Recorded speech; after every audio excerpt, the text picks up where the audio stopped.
보편화가 있을 때. 자, 개가 사람을 물 때는 별로 얘기한다가 사람이 개를 발로 차서 죽이면은 뭐라고 합니다. 이게 보편화일까요? 아닐까요? 이렇게 돼요. 개가 사람을 물 때는 사람 불쌍하다 해놓고 그 개가 사람을 물었을 때 안락사 시켜야 된다 그러면 왜 그렇게까지 하는지 이렇게 되는 거거든요. 그러니까 뭐가 더 보편화의 가치가 있는지에 대해서 우리는 다 무시하고 왔어요. 언더도그마가 되고 PC가 될 동안 보수주의는 그거에 대해서 침묵을 하고 있었죠. 그러니까 이제 어떻게 돼요? 그들이 만들어온 법들이 우리를 쪼이는 거예요. 그래서 우리는 반드시 해야 될 게 어떠한 기술이 생기든 사상이 생기든 우리는 뭘 해야 돼요? 보편화 과정을 거쳐야 돼. 그게 이제 우리의 해야 될 일입니다.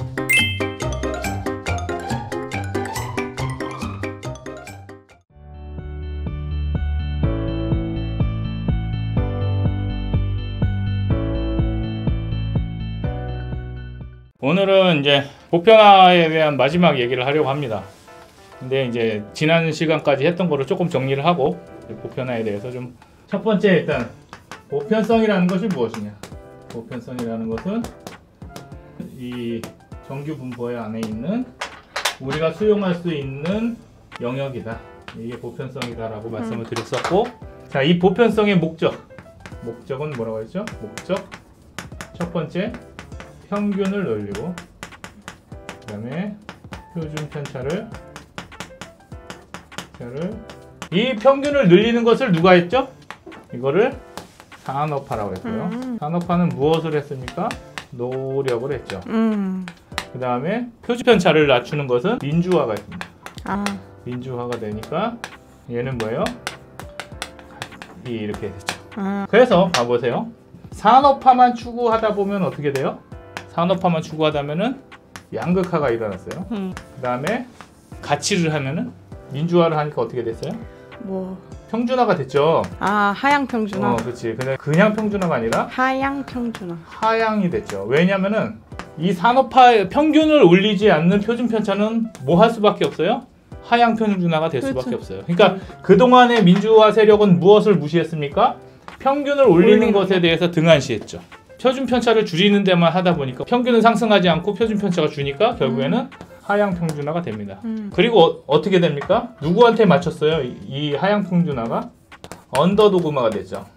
그럼 언더도그마에 있는 하위 사람들은 뭐 한다고 그랬어요? 라고 하고 포기한단 말이에요. 예. 라고 하고 포기하니까 이제 어떻게 돼요?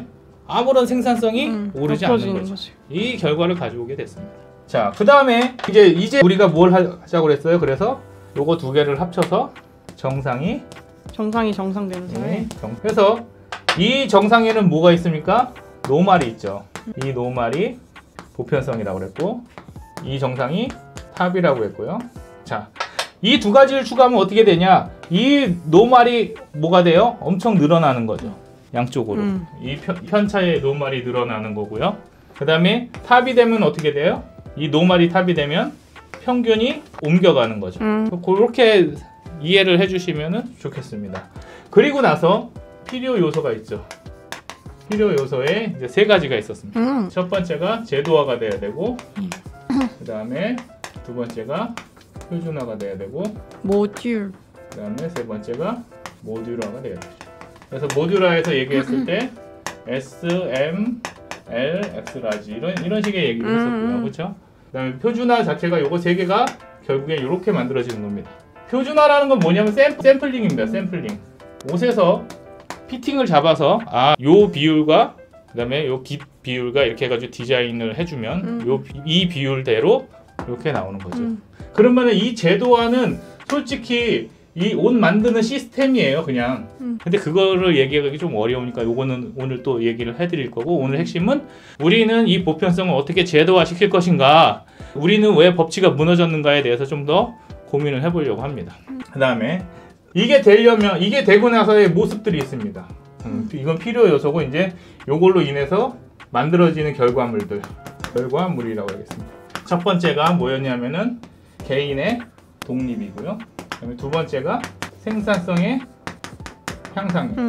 그러니까 이걸 뭐라고 하냐면 경쟁력 확보라고 했어요. 이게 여기다 이제 국가 경쟁력이라고 하게 됩니다. 국가 경쟁력 확보. 그다음에 세 번째가 카르텔. 없애는 거. 네, 척결이라고 했습니다. 그래서 이렇게 보편성에 대한 두 시간 동안의 얘기는 이렇게 정리가 되는 거죠. 그러네요. 예. 아주 말끔하게 정리가 돼요. 예. 그러면 이제 오늘 얘기하고 싶은 건 뭐냐면은 이 제도화에 대한 얘기를 그냥 옷 만드는 시스템 정도로만 얘기하면 우리가 좀 할 말이 없죠. 이건 예를 들어서 한 겁니다. 그러니까 우리가 계속 표준을 만들어야 되고 표준은 모듈화 시켜야 이 사회의 생산성이 나옵니다. 라는 얘기를 한 거고요. 그걸 어떻게 정리할 건지에 대해서 오늘 간략하게 말씀을 드리고 마치려고 합니다. 네. 아유, 이건 진짜 필기하면서 봐야겠는데? 응? 판서도 너무 응. 저거 정리가 잘 해주셔가지고.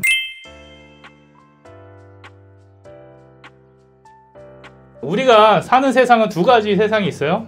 교육학은 아닌데 교육에 대한 관점으로 들어가겠습니다. 우리가 맨 처음에 뭘 하냐면은 되게 중요한 게 있죠. 우리 과목 중에 가장 중요한 세 개를 꼽으라 그러면은 입시에 제일 영향을 많이 미치는 수학? 그렇지. 일단은 국어, 수학? 영어, 수학입니다. 국영수죠. 국영수인데 자, 국어랑 영어는 결국에는 언어입니다. 그렇죠. 그래서 언어라고 치고요. 언어.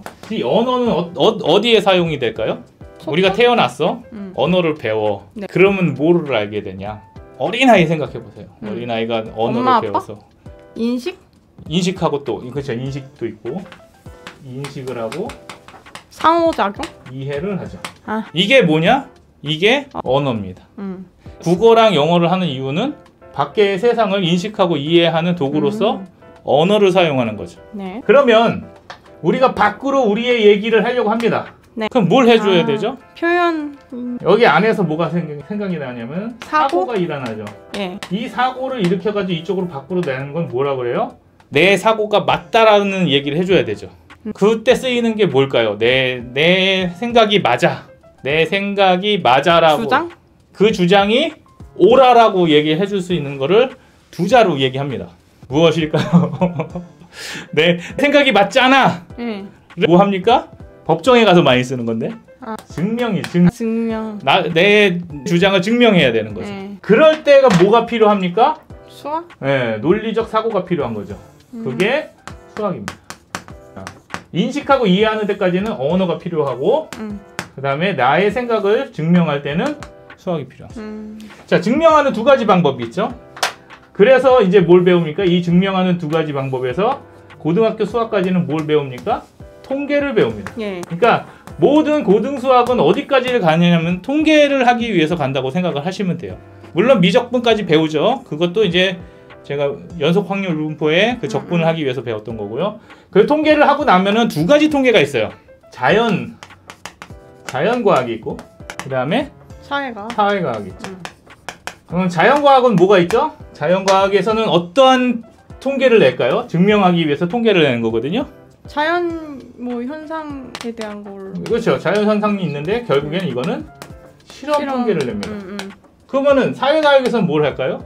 근데 사회과학도 어쨌든 실험 아닌가요? 예. 실험인데. 그걸 하죠. 그쵸, 설문지를 돌리죠. 여기 실험을 해서 실험의 결과를 가지고 통계를 내고 여기는 설문을 가지고 통계를 냅니다.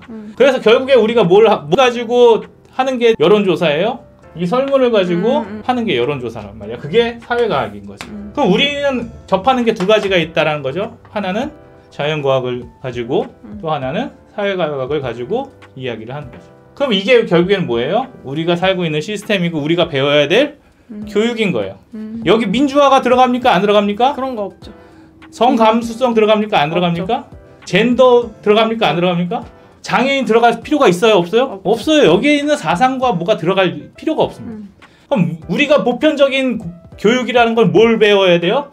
내가 사회에 있는 생각들을 이해하고 내가 주장할 수 있는 방법들을 배워야 되는 거죠. 그 중에 증명을 통해서 통계를 가지고 어떻게 내 의견이 맞는지 내 생각이 맞는지 증명을 하고 자연과학에선 실험을 하고 인문사회과학에선 설문을 통해서 사람들의 생각들을 읽어내는 거죠. 자, 이 두 가지의 방법이 있습니다. 그러면 이 두 가지의 방법이 어떻게 됩니까? 이 자연과학이 발전하면 뭐가 발전이 되죠? 여기서는 자연과학이 막 발전을 해요. 이과죠. 어떻게 보면 이건 문과고. 이과 영역이 발전을 하면은 뭐가 발전이 됩니까? 기술이 발전돼요. 자, 그 다음에 이제 인문과학이 사회과학이 발전하면 뭐가 발전이 될까요? 자, 볼게요. 여기가 AI가 발전을 해죠. 기술이 생겼어요. 근데 사상으로서는 어떻게 되느냐 하면 이게 카풀 앱이 등장하는 거죠. 그러니까 뭐냐면 이건 기술이에요.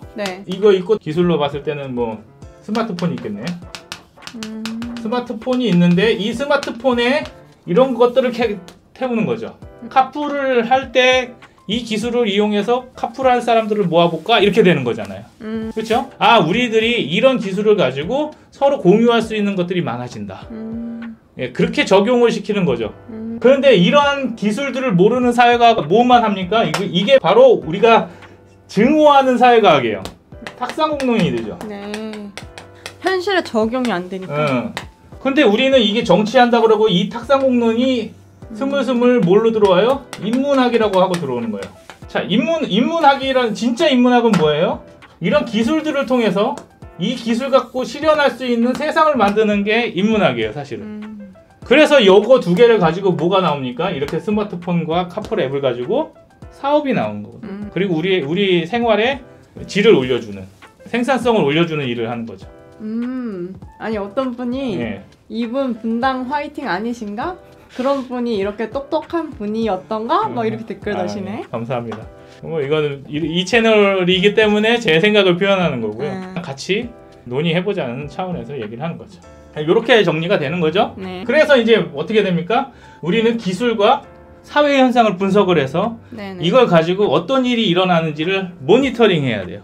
그러면 이게 어떻게 되냐면은 이게 비로소 뭐가 되냐면은 법이 되는 거죠. 이 기술과 이러한 사상을 가지고 보편화를 시키는 겁니다. 보편화. 자, 제가 안타까운 건 뭐냐면 타다라는 게 있었어요. 타다라는 그 상업적인 거였죠. 그렇죠? 그런 사업이 있었는데 이게 뭐하고 부딪히게 되냐면은 택시하고 부딪힙니다. 아, 타다가 네. 어떤 저기였죠? 네. 뭔가 카풀 렌터카. 타다가 핵심이 뭐였냐면은 여기 렌터가 있고요. 대리가 있어요. 렌트하는 게 있고 대리하는 게 있었거든요. 네. 이거를 모아서 카풀의 개념을 가지고 있는 거예요. 이거가 되기 위해서는 뭐가 있었냐면은 스마트폰이라는 그런 기술이 있었던 거죠. 그러면 타다라는 것은 스마트폰이라는 기술에 뭐가 들어가는 거냐면은 이 세 가지의 개념에 인문학이 들어간 거예요. 우리가 볼 때는 뭐 이거 뭐 쉽지 않냐가 아니라 이거를 어떻게 이 기술에 녹여냈냐가 보편화가 되는 과정이었죠. 네. 근데 이미 있던 누구하고 싸우게 된 겁니까? 택시라는 보편화된 운송수단의 싸움이 일어난 거죠. 이 운송수단의 전쟁이 일어났을 때 우리는 무엇을 택할 것인가라는 걸 가지고 보수와 진보가 싸우게 되는 겁니다. 그러면은 택시를 지키는 게 보수냐가 아니고요. 여기에서 이 보편성은 무엇이냐라고 결론을 내렸어야 되는 거죠. 근데 이게 보수고 이게 진보다 그랬으면은 뭘로 지는 거냐면 보수는 맨날 옛날 기술만 보수하는 거가 되는 거죠. 옛날 기술만 지키는 게 보수가 되는 겁니다. 그러니까 이런 식으로 가면은 보수는 맨날 집니다. 이런 싸움으로 가면. 그러니까 뭘 해줘야 돼요? 우리는 새로운 기술이 뭐고 우리는 어떤 사상을 갖고 있어서 기술과 사상이 부딪혔을 때 우리는 어떠한 입장을 가지고 어떠한 법을 지지할 것인가를 갖고 있는 게 보편성입니다. 그러면은 보수의 보편성은 뭡니까 이 둘 중에? 라고 했을 때 답이 없는 거죠. 그러네요. 그거는 아주 정량적으로 또 좀 논의를 해야 되는 부분. 아, 기존에 택시라는 운송 수단이 있으니까 그걸 지켜야 된다라고 하는 거는 예. 보수가 아니다. 보수도 아니고 진보도 그치. 아니고 그냥 그건 수구꼴통 뭐 이렇게 되는 거야. 그러니까 보수가 자꾸 이 프레임에 들어가면은 보수가 수구꼴통이 되는 거죠. 근데 그게 아니잖아요. 보수는 뭐냐면은 보수가 얘기하는 게 산업화 어찌고저찌고 얘기를 하는데 결국 기술 얘기가 나오면 안 들어간단 말이에요. 그리고 여기에 이제 이렇게 들어가는 이 내용들이 뭐 같아요? 마치 진보 같은 거지. 진보 사상인 이를테면 거지. 어떤 부분에서 그럴까요? 보세요. 여기에서 핵심은 뭐냐면 운송수단에 관한 법이 문제입니다. 그럼 이 운송수단에 관한 법은 어떻게 개편이 돼야 됩니까? 라고 했을 때 지금같이 되는 이 세계에서 무엇은 보호하고 무엇은 보호하지 말아야 된다가 명확해야 돼요.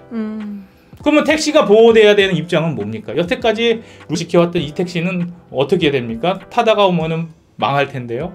그러면은 이 택시에 있는 운송업자들이 타다와 결합할 수 있는 방법은 없습니까? 그런 것들을 고민해야 됩니다. 이게 만약에 합법화가 되면 여기에 있는 다수의 사람들이 일자리를 잃을 텐데 이게 일로 가는 거에 대한 고민을 해야 되는데 그냥 이건 니네가 알아서 해라 라고 하면은 이거는 어떠한 사상도 아닌 거죠. 그냥 법만 하나 만들어 놓고 깡패처럼 밀어붙이는 겁니다. 그러면 우리는 이런 논의를 하고 있냐라는 거죠. 그냥 자기 의견만 중요한 겁니다. 그래서 보편화가 안 됐잖아요. 네. 솔직히 저도 생각이 있고요. 지원 씨도 생각이 있고 이거 보시는 여러분들도 생각이 그쵸? 있는데 다 그 생각을 하나로 모아야 됩니다. 그런 모으는 과정들이 있어야 아 이런 게 나왔을 때 우리는 이런 관점에서 이런 법을 지지합니다가 나와야 돼요. 근데 아무도 관심이 없습니다. 무슨 법이 뭐 200개 쏟아지든 300개 쏟아지든 툴을 갖다 놓고 따따따따닥 해서 이거는 우리의 가치에 맞는 거, 이거는 우리의 가치에 맞지 않는 거 이렇게 드러내야 되는데 그런 과정이 없지 않습니까? 그게 이제 문제라는 거죠. 그래서 요걸 한번 다시 정리를 해볼게요. 일단 교육이었고 교육을 떠나서 이제 사회 현상은 두 가지가 있다고 그랬죠. 하나는 자연과학이 있고요. 하나는 사회가 있어요. 인문 사회가 있습니다. 요 두 가지가 이제 자연과학에서는 그냥 우리가 지금 막 개발되는 뭐 AI라든지 드론이라든지 또 자동화 이렇게 되죠. 그 다음에 오토카가 나옵니다. 이렇게입니다.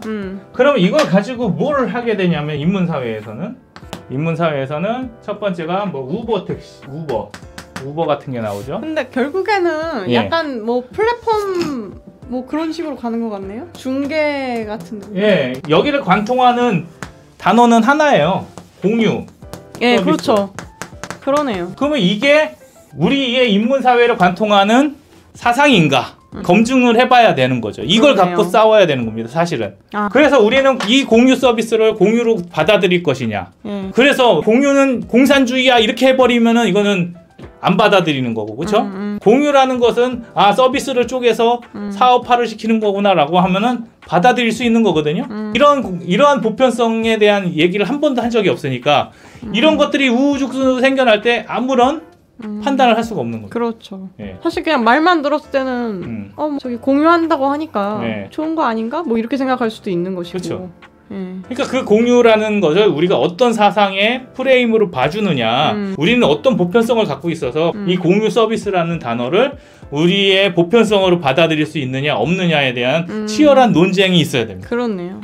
이거 누가 해줘야 됩니까? 학계에서 해줘야 되고 이런 것에 대해서 다양한 견해들이 나와서 이제 그게 여론화가 돼야 되는 거죠. 근데 여기서는 뭐라 그러냐면 새로운 기술이 나오는 거 막는 거는 뭐냐 이렇게만 얘기가 되는 거예요. 새로운 기술 어디 있습니까? 여기 있습니다. 이건 새로운 기술이 아니에요. 그렇죠. 공유는 옛날부터 하고 싶었습니다. 근데 공유하는 방법이 달랐죠. 방을 공유하는 게 여관이고 호텔이고 모텔이고 뭐 그랬습니다. 그런데 그렇게 공유를 하던 이렇게 것들은 건물이 있어야 되고 이거를 공유하는 곳에서 관리가 가능하도록 되어 있어야 되는데 그 관리가 가능하도록 하는 기술들이 나온 거죠. 이런 것들을 통해서 기술들이 나왔습니다. 자, 드론의 택배 어떻게 생각하십니까? 드론들이 막 날아다녀요. 택배가 막 날아다니고. 그랬을 때 어떻게 해야 되죠? 이거는 기술입니다. 그냥 날아다니는 작은 것들이 기술이 생긴 거죠. 하지만은 이것들이 어떻게 운영이 되고 어떤 인프라를 갖춰야 될지는 사실 인문사회가. 그런데 이 인문사회가 뭘 못 따라옵니까? 자연과학을 못 따라오는 거죠. 그러니까 어떻게 보면은 가치 판단의 부분이니까 네. 뭔가 그 모호함 때문에 좀 그런 부분이 있는 것 같네요. 자, 보십시오. 의료를 한번 봅시다. 네. 자, 팔이 잘렸어요. 팔을 붙일 수 있는 기술이 나왔네. 네. 근데 팔이 아예 없어. 네. 그럼 뭘 해야 되냐면은 이 팔을 배양을 해서 여기다 붙이면 되네. 그랬더니 뭐 해야 돼요? 어떤 기술은 돼지에다 붙여야 되고 어떤 기술은 자기 몸에다 붙였다 떼야 되고 뭐 이런 다양한 기술들이 나올 겁니다. 그러면은 이게 동물 학대인지 윤리적인 문제. 예, 인간의 문제인지 철학과 사회에 관한 논쟁이 필요한 부분들이 분명히 있습니다. 근데 우리는 이 기술들이 어떻게 진행되는지는 관심도 없고 그게 나왔을 때 때려잡을 얘기만 하는 거죠. 과연 돼지 등에다가 팔이 달리고 다니는 거에 대해서 용인할 수 있느냐? 그럼 인간들이 자기의 인권을 이렇게 하면서 돈 받기 위해서 야 그럼 내 등을 써 이렇게 가능하냐? 그런 기술들이 있다 치면은 그런 것들이 필요하죠. 저는 약간 그게 좀 그 뭐라고 해야 되지? 두 부분이 있는 것 같아요. 예. 때려잡거나 아니면은 아무런 비판 의식 없이 너무 자연스럽게 받아들이는 거. 그렇죠. 예. 그래서 뭐 이거 좋은 거 아니야? 이런 느낌으로. 그래서 이제 뭐 하는 과정이 빠졌냐면은 보편화되는 과정이 빠진 겁니다. 이 보편화되는 과정이 뭐예요? 이 보편화되는 과정을 거치면 첫 번째 법이 만들어지고요. 그렇죠. 그 다음에 행정이 되고요. 그 다음에 재판이 됩니다. 음. 그러니까 입법이 되고 행정이 되고 사법이 되는 거죠. 이 보편성 없이 이렇게 된다고 하면은 이제 무슨 일이 일어나냐면 이 밑에서 악마처럼 도사리고 있는 뭐가 있습니까? 탁상공론이 있습니다. 이게 뭘 합니까? 그때마다 이 보편화시키는 걸 다 잡아먹고 입법으로 바로 갑니다. 이렇게 해서 생긴 게 민식이법이죠. 30kg. 무슨 근거로 만들었습니까? 50kg. 무슨 근거로 만들었을까요? 없죠? 최악이네. 예. 저는 그리고 그 보편화가 진짜 딱 아닌 게 느껴지는 게 예. 대체 왜 궁금하지도 않은 애 이름으로 법을 만들죠? 그렇죠. 그러니까 민식이만 그런 게 아니라 예. 무슨 다른 법도 그쵸. 다 이름으로 붙여서 만들어진 뭐냐면은 것들이 이 탁상공론은 어디서 나온 겁니까? 언더도그마에서 온 거예요. 언더도그마. 뭐냐면은 불쌍한 애들 지켜야 되지 않겠냐 이런 거죠. 우회전도 보십시오. 우회전. 지금 우회전법 가지고 지금 말이 많잖아요. 아 그래요? 그거 뭐냐면은 이런 네. 겁니다. 사거리가 있는데 네. 여기 신호등이 있고요. 여기 신호등이 있어요. 그래서 이 신호등은 여기 파란불이 켜져 있으면 가면 안 됩니다. 이 우회전 할 사람이. 그런데 여기 켜져 있을 때 어떻게 될까요? 이게 문제예요. 아 그쪽에? 예. 저는 예. 최근에 면허를 딴 사람으로서 보통 어떻게 하냐면은 일단은 그 방금 저 바로 앞에 있는 거기서 횡단보도 켜져 있으면은 그때 멈춰야 되고 그게 이제 요건 무조건 멈춰야 돼. 그거. 사회 합의가 돼 있어요. 그가 꺼지고 이쪽 들어가는 쪽에 켜져 있으면은 그 파란불이 켜져 있으면은 그냥 그 앞에서 그 횡단보도만 건너고 그 꺼진 횡단보도만 건너고 여기 파란불 켜져 있는 횡단보도 앞에서 멈추더라고요. 앞에서 거기 바로 앞에서. 그게 이제 상 바뀌면은 바뀌면 이제 가는 거죠. 상황을 움직인다. 그쵸, 여기 할 사람이 그렇게 있으면 하던데. 멈춰야 된다. 뭐 그런 얘기인데 맞아요. 그런 것들이 뭐냐면은 이거를 무조건 멈추게 하면 어떤 일이 생기냐면은 이게 1차선 도로란 말이야. 그러면은 여기를 못 가는 이 우회전 해야 되는 사람들이 다 여기서 기다려. 그러면은 이 신호는 지금 켜져 있단 말이지. 그러면 여기서 이렇게 가야 되는 사람이 못 갑니다. 1차선이라고 했을 때 만약에. 네. 그러면 어떤 부분이 있어야 되는 이 신호등은 여기에 있어야 돼요. 이렇게. 교차로 말고요. 예. 그러면은 도보로 이동하는 사람들한테 합의를 봐야 됩니다. 너네 이렇게 하면은 되게 안전하긴 한데 시간이 그래. 이거를 감수할 수 있겠니라고 물어봐서 그게 감수가 된다고 했을 때 여기에 이제 차들이 서야 되는 거죠. 사실 우회전할 차들이 서고 여기 갈 차들은 가고. 그러니까 이런 합의가 없는 거예요. 나는 빨리 건너고 싶고 안전해야 돼. 그러면은 차들이 뭐 하든지 말든지 그럼 차 갖고 있는 사람 입장에서는 왜 나는 차를 타고 다니지 이렇게 되는 거죠. 그게 보편화 과정입니다. 이 과정이 생략이 돼 있으니까 그냥 뭐만 해요? 30km, 50km 때리는 거죠. 새벽 2시에도 아무도 없는 그 길에 30km로 가지 않으면 찍히는 겁니다. 근데 그래도 최근에 뭐 보니까 윤석열 정부가 뭐를 풀었다고는 하는 것 같던데. 그것도 그런 거죠. 보편화 과정이 있느냐. 그냥 우리가 상식적으로 생각할 때 그런 거를 되돌리고 있느냐에 관한 우리는 명확한 스탠스가 필요하다는 거죠. 보수라는 사람들은 어떤 게 보편화가 되는 거고 이렇게 되는 것이 맞다. 그러면 30km, 50km가 통과됐을 때 명확하게 소리를 내야 됩니다. 민식이가 불쌍하지 않아요. 그러니까 불쌍하지. 그거 인정하고 하지만 그 한 아이의 생명이 우리가 이렇게 하는 것만큼의 중요성이 있는가에 대해서 명확하게 논의를 해야 됩니다. 그러면 이제 좌파 입장에서는 한 사람의 생명도 중요하지 그러면은 100사람의 불편함이 1시간씩 했을 때 한 사람의 생명을 구할 만큼의 불편함인가에 대한 직면을 해야 되는 거죠. 근데 그런 직면은 안 해. 왜? 나는 그렇게 냉철한 사람이 아니거든. 왜냐? 보편화가 돼 있지 않으니까 생명을 중시하는 게 보편화가 됩니다. 그러면은 생명 뭐 지나가다가 개미 밟는 법도 생기는 거고요. 어디까지 양보할지 모르잖아요. 그러니까 뭐가 있어야 돼요? 보편화가 있어야 돼요. 자, 개가 사람을 물 때는 별로 얘기한다가 사람이 개를 발로 차서 죽이면은 뭐라고 합니다. 이게 보편화일까요? 아닐까요? 이렇게 됩니다. 개가 사람을 물 때는 사람 불쌍하다 해놓고 그 개가 사람을 물었을 때 안락사 시켜야 된다 그러면 왜 그렇게까지 하느냐 이렇게 되는 거거든요. 그러니까 뭐가 더 보편화의 가치가 있는지에 대해서 우리는 다 무시하고 왔습니다. 언더도그마가 되고 PC가 될 동안 보수주의는 그거에 대해서 침묵을 하고 있었죠. 그러니까 이제 어떻게 돼요? 그들이 만들어온 법들이 우리를 쪼이는 거예요. 그러네요. 그래서 우리는 반드시 해야 될 게 어떠한 기술이 생기든 사상이 생기든 우린 뭘 해야 돼요? 보편화 과정을 거쳐야 된다. 그게 이제 우리의 해야 될 일이라 생각합니다. 좋은 내용인데. 그래서 이제 보편화되는 과정을 한번 이제 나무로 한번 표현하고 싶습니다.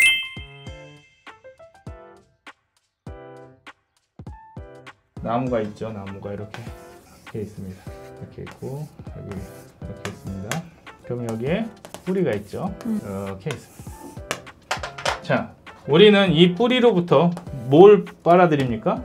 양분을 빨아들이죠. 이 땅에는 뭐가 있습니까? 각종 지식들이 있습니다. 그래서 이 보수라는 나무가 이 지식들을 다 빨아들여야 됩니다. 그래서 지식층에서 보수화가 된 사람들은 이것을 뭐 해야 되냐면은 신념으로 만들어야 됩니다. 신념, 사상으로 만드는 일들을 해줘야 됩니다. 이걸 누가 해야 됩니까? 지식인이 해야 됩니다. 이 신념과 사상이 좀 더 발전이 되면 뭐가 되냐면은 철학, 그러니까 세계관, 세계관이 되겠죠. 뭐 이건 철학이 됩니다. 이 철학이 이제 뭐가 돼요? 이 철학을 타고 각자의 분야에 다시 가게 됩니다. 이게 뭐가 되냐면 정치가 되고 사회가 되고 경제가 되고 문화가 됩니다. 이렇게 뻗어나가서 결국에 뭐가 됩니까? 이렇게 열매가 맺힙니다. 열심히 따먹죠. 열심히 따먹으면 이제 어떻게 돼요? 이게 다시 떨어지죠. 그러면 이 정치, 사회, 경제 문화가 여기에 걸음이 되는 겁니다. 그러면은 우리에게는 무엇이 없는가? 보수에게는 지금 무엇이 없는가? 눈에 보이지 않습니까? 안 보일까요? 보수에게 없는 거? 네, 저는 지식인? 이 신념과 사상을 만드는 지식인이 없다고. 자, 보십시오. 지금 보수 정권으로 바뀌니까 지금 각종 유튜버들이 뭐 하고 있습니까? 보수 싸움 하고 있습니다. 내가 보수다. 나는 보수. 그것은 뭐 저기 하루 이틀의 일이 아니라서. 왜 하루 이틀의 일이 아니에요? 없잖아요.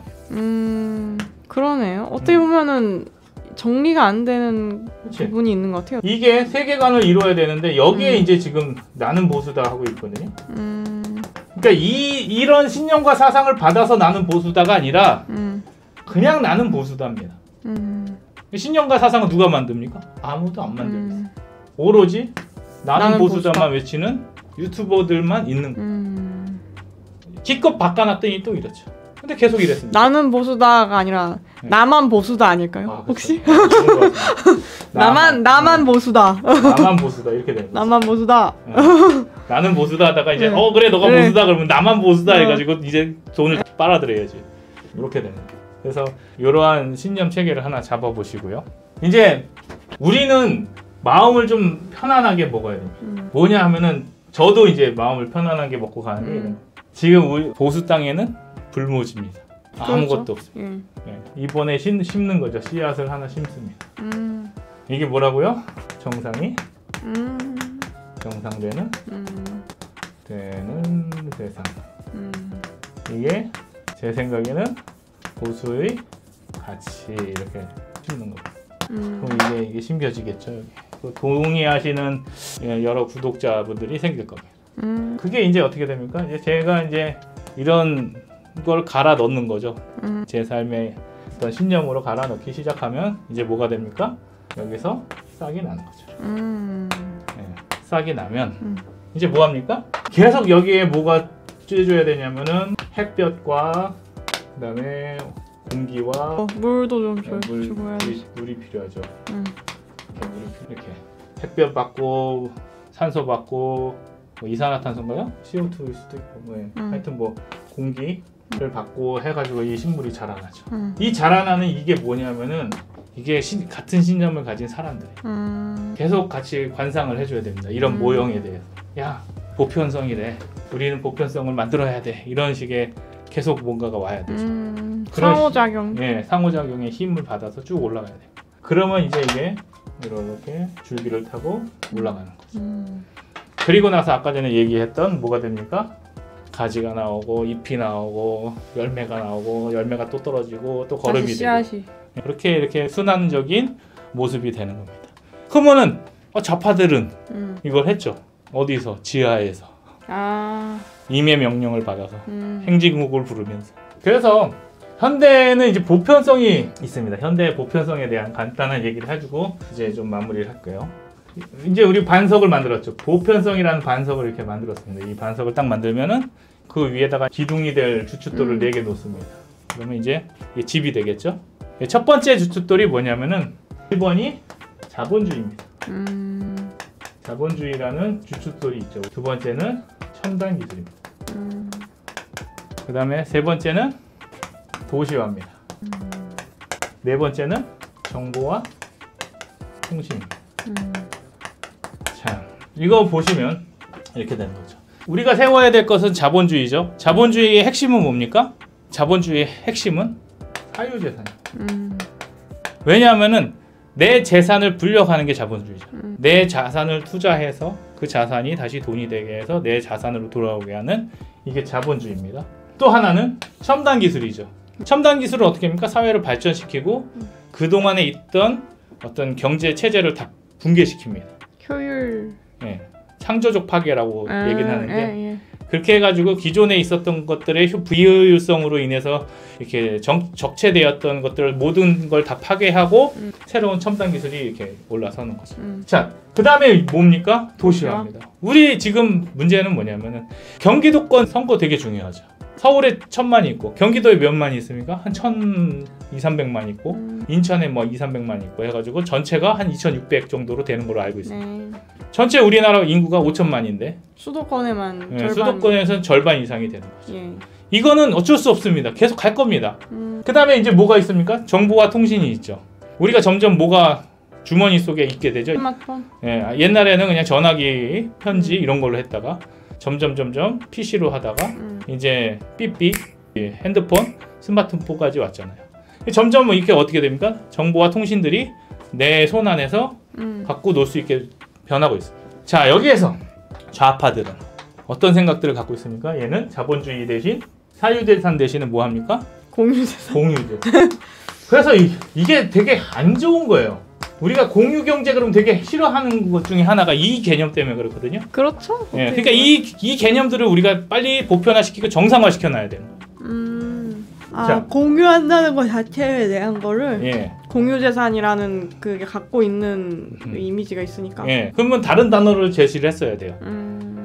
공유재산은 뭐냐면 내 재산이 제 재산이고 제 재산이 내 재산이고 네 것도 내 거고 내 것도 네 근데 거고. 우리가 지금 첨단 기술에서 공유는 뭘까요? 내 거를 너네한테 빌려주는 대신 값을 지불해. 이게 공유고. 그럼 이게 진짜 공유냐고. 아니죠. 사유지만은 공유의 대가를 받는 거죠. 옛날에는 그런 기술이 없었기 때문에 내가 그 비효율성을 다 끌어안았습니다. 내가 1000만 원 주고 샀던 차가 내가 100만 원의 효율성을 갖고 있으면서도 그냥 1000만 원을 주고 썼던 거죠. 근데 이제 안 쓰는 900만 원을 효율화 시키겠다. 이게 공유화거든요. 근데 이 공유와 그 공유는 다릅니다. 이거는 서비스를 주고 돈을 받는 거죠. 그러니까 결국엔 사유화는 맞습니다. 그리고 이제 첨단 기술을 뭘로 해요? 이거는 제가 맨날 얘기했던 건데 저는 좌파의 이 사상이 너무 싫습니다. 첨단 기술과 대치되는 게 적정 기술입니다. 그거요? 네. 스티로폴 가지고 뭐 하고 뭐 병 가지고 뭐 하고. 그 좀 너무 심하던데. 예. 그게 뭐냐면은 이것 따라갈 경쟁력이 안 돼서 그래요. 그걸 따라갈 돈이 없어서 그렇고. 나는 없는데 쟤는 있잖아요. 그러면 이게 출발선이 다른 거거든요.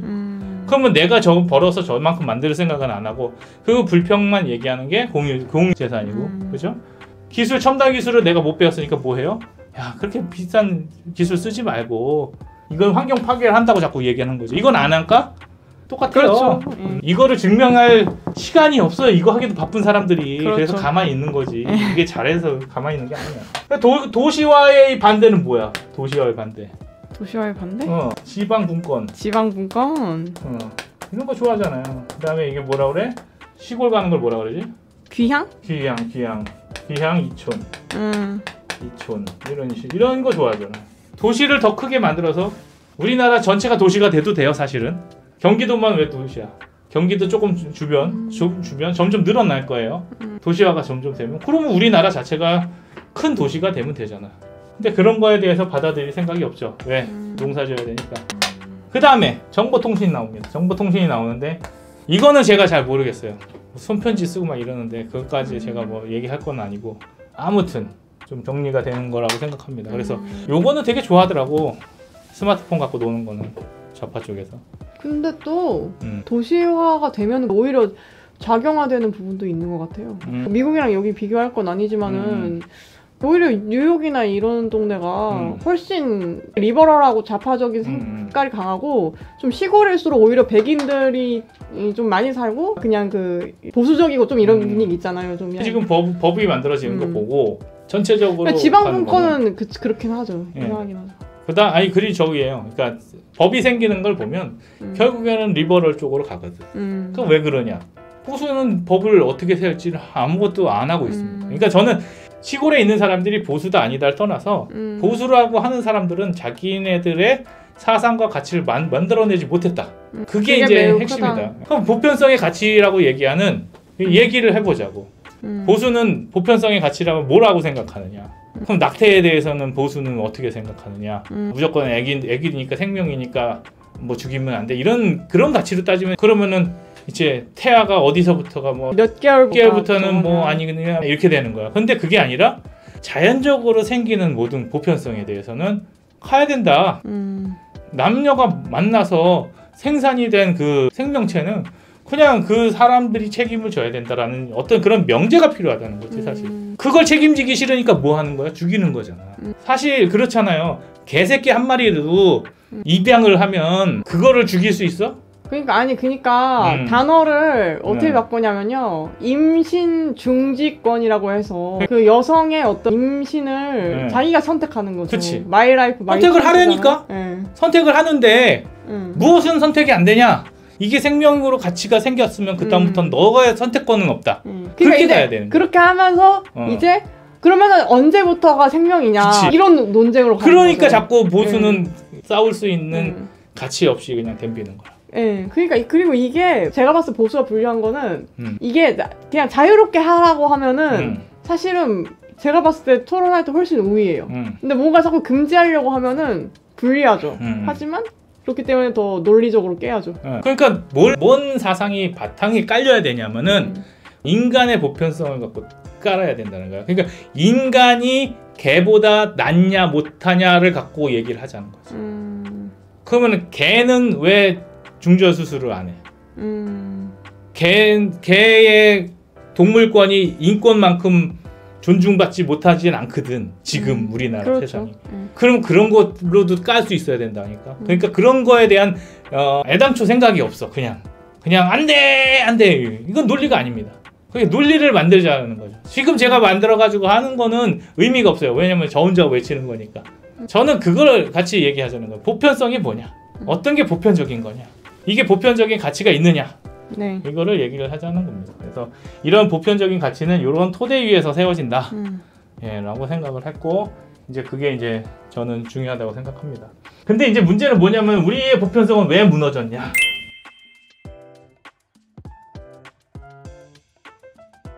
우리의 보편성은 왜 무너졌냐 그랬을 때 저는 그 논리를 이걸로 봅니다. 싱크홀로 봅니다. 원래 이렇게 있었습니다. 우리의 가치가.